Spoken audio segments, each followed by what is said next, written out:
Hello everyone, this is Ruchi and welcome back to this channel. आज इस video में हम देखेंगे इस एक्सरसाइज का क्वेश्चन नंबर 1।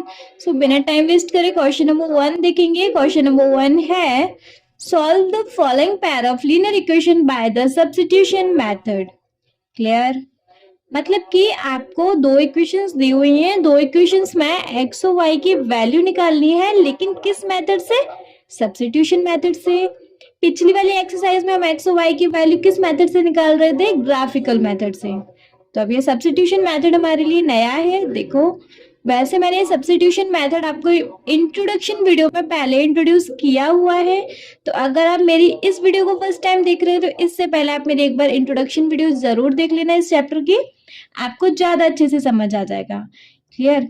बट चलो, लेकिन मैं फिर भी थोड़ा बहुत सब्स्टिट्यूशन मेथड के बारे में बता रही हूँ। सब्स्टिट्यूशन मेथड बेसिकली होता क्या है? देखो, आपको यहाँ दो इक्वेशंस दी होती हैं।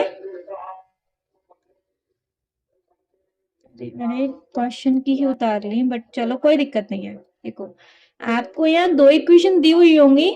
आपको पहले इक्वेशन से किसी भी एक वेरिएबल की वैल्यू निकाल लेनी होगी। ठीक है? आपको चाहिए तो आप एक्स की निकाल लो, आपको चाहिए तो आप वाई की निकाल लो। अगर मैंने एक्स की निकाल ली, ऐसे निकल आई, इसको मेरा नाम दे दे इक्वेशन 3।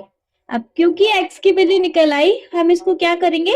दूसरी वाली इक्वेशन में पुट कर देंगे। अब ये तो ठीक ठाक एक्स की वैल्यू नहीं निकली है, जैसे एक्स की वैल्यू मतलब निकलनी चाहिए 4, 3, 1, -3, 6 वगैरह, मतलब पर्टिकुलर नंबर निकलता है ना, वो नहीं निकला। लेकिन जब हम इस वैल्यू को दूसरी वाली इक्वेशन में पुट करेंगे तो हाँ, दूसरी वाली इक्वेशन की वैल्यू अच्छी खासी निकल आएगी, स्पेसिफिकली एक वैल्यू मिल जाएगी। और जब वैल्यू मिल जाए तो आप उसको, जैसे y की वैल्यू मिल जाएगी आपको, आप इधर पुट कर सकते हैं, तो हमें यहाँ से फिर x की वैल्यू ठीक ठाक मिल जाएगी। आया समझ? नहीं भी आया हो तो मैं क्वेश्चन करूंगी, तब आपको समझ अच्छे से आ लेगा। ओके, चलो फर्स्ट पार्ट पे मूव करेंगे। पहला पार्ट है हमारा x plus y is equal to 14, और दूसरी इक्वेशन है इसमें हमारी x minus y is equal to 14।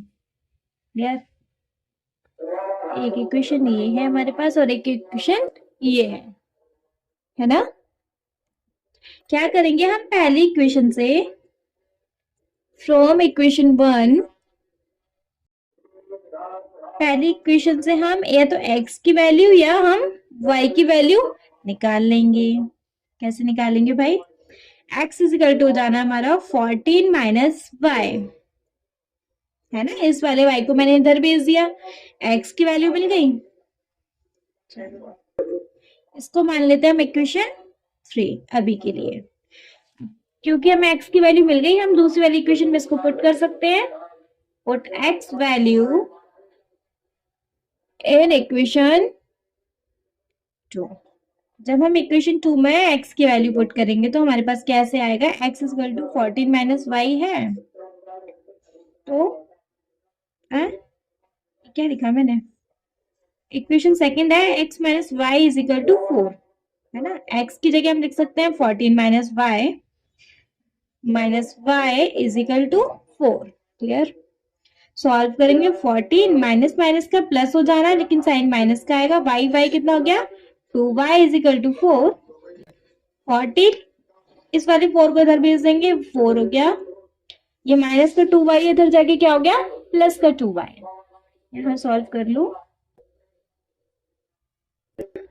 Solve करेंगे। 14 में से 4 गया 10, 10 is equal to 2y, y is equal to हो गया 10 अपॉन 2, जो कि हो गया 2 5 से 10, y इज इक्वल टू आ गया हमारा 5। आया समझ? y की वैल्यू मिल गई। अब हम क्या कर सकते हैं? अब हम इस y की वैल्यू को इक्वेशन 3 में लगा दें। निकला आया x की वैल्यू, जिससे हमें x की वैल्यू निकालनी है, तो हम यहाँ लिख सकते हैं put y is equal to 5 in equation 3। जब हम इक्वेशन 3 में y की वैल्यू लगाएंगे तो x is equal to 14 minus y, equation 3 है। x is equal to 14 minus y की जगह लिख दो 5। x इक्वल टू 14 में से 5 गया, कितना बचा भाई? 9। ये आ गई x और y की वैल्यू, मिल गई ना?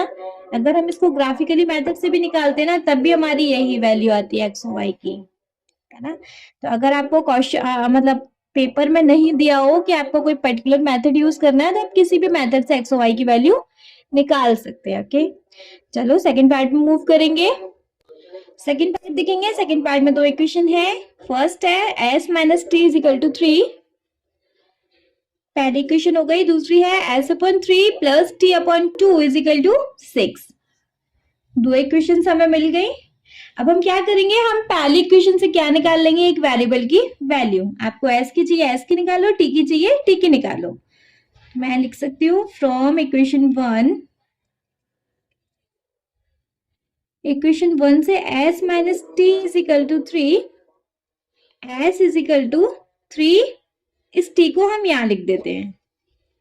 क्लियर? चलो भाई, s की वैल्यू मिल गई।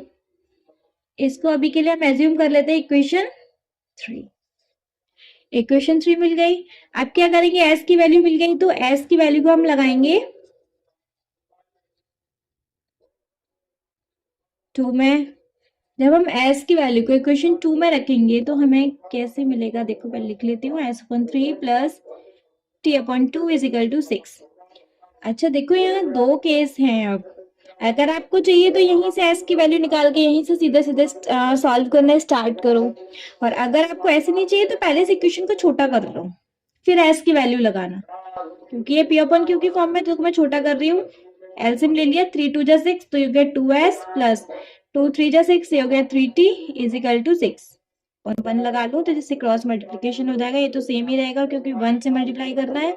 तो 2s plus 3t is equal to 6 into 6 36। Is it okay? चलो सॉल्व करेंगे।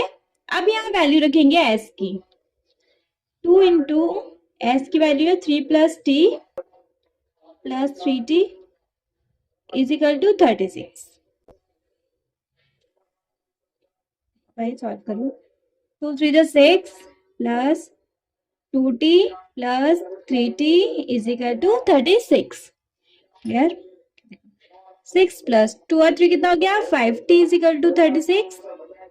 इस 6 को प्लस का यहाँ भेज देंगे। 5t is equal to 36 minus 6, 5t is equal to 30, t is equal to 30 upon 5, तो 5 6 जा 30, t इज इक्वल टू आ गया हमारे पास 6। t की वैल्यू मिल गई। अब हमें निकालनी है s की वैल्यू। यही t की वैल्यू लगा देते हैं। तो put t is equal to 6 in equation 3। Equation 3 है s is equal to 3 plus t, s is equal to हो गया 3 plus 6, s is equal to मिल गया हमें 9। देखो s और t दोनों की वैल्यू मिल गई। क्लियर? समझ में आ रहा है ना आपको? अगर कोई डाउट हो तो आप मुझे प्लीज क्लियर कीजिएगा हैंड टू हैंड। चलो थर्ड पार्ट देखेंगे। देखो थर्ड पार्ट देखेंगे हम। थर्ड पार्ट है हमारा 3x minus y is equal to 3, और सेकेंड इक्वेशन है 9x minus 3y is equal to 9। Okay, चलो ये हो गई हमारी पहली इक्वेशन और ये हो गई हमारी दूसरी इक्वेशन। ओके, क्या करेंगे हम पहली इक्वेशन से फ्रॉम इक्वेशन 1, पहली इक्वेशन से हमें क्या करना है कि हमें दोनों में से किसी एक वेरिएबल की वैल्यू निकाल लेनी है। तो मैं y की निकाल लूं तो हो जाएगा 3x minus 3 is equal to y। इसको मैं नाम दे देती हूँ इक्वेशन 3। क्लियर? चलो अब y का वैल्यू मिल गया, उसको क्या करेंगे, पुट कर देंगे। Put y's value in equation 1। अगर हम y की वैल्यू को इक्वेशन 2 में लगाएंगे ना, सॉरी, तो इक्वेशन 2 है हमारी 9x minus 3y is equal to 9। Clear?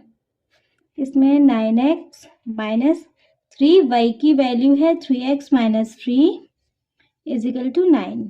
Solve करेंगे। 9x माइनस 3 3 जा 9x, माइनस माइनस प्लस 3 3 जा 9 इज इक्वल टू 9।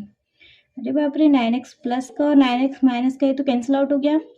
बचा क्या हमारे पास, 9 इज इक्वल टू 9। अब क्या करें, कोई दिक्कत नहीं, इधर हमें टेंशन लेने की जरूरत नहीं है। अगर ऐसा केस बन जाता है तो हम कह सकते हैं इन इक्वेशन के कैसे सॉल्यूशंस हैं, इनफाइनाइट सॉल्यूशन, मतलब इसका यूनिक सॉल्यूशन निकलेगा ही नहीं। और इनफाइनाइट सॉल्यूशन है तो हम कितने सॉल्यूशन निकालें। तो हम इस क्वेश्चन को यहीं छोड़ सकते हैं रीजन देके कि इस क्वेश्चन की इक्वेशंस के कैसे सॉल्यूशन है, इनफाइनाइट सॉल्यूशन है, मतलब बहुत सारे सॉल्यूशन है, तो एक सॉल्यूशन निकालना हमारा नामुमकिन है। ठीक है जी। पार्ट 4, 5 और 6 बताऊंगी मैं नेक्स्ट वीडियो में। अगर इन तीनों पार्ट्स में कोई डाउट आ रहा हो तो आप मुझे कमेंट सेक्शन में कमेंट करके पूछ सकते हैं। Thank you so much.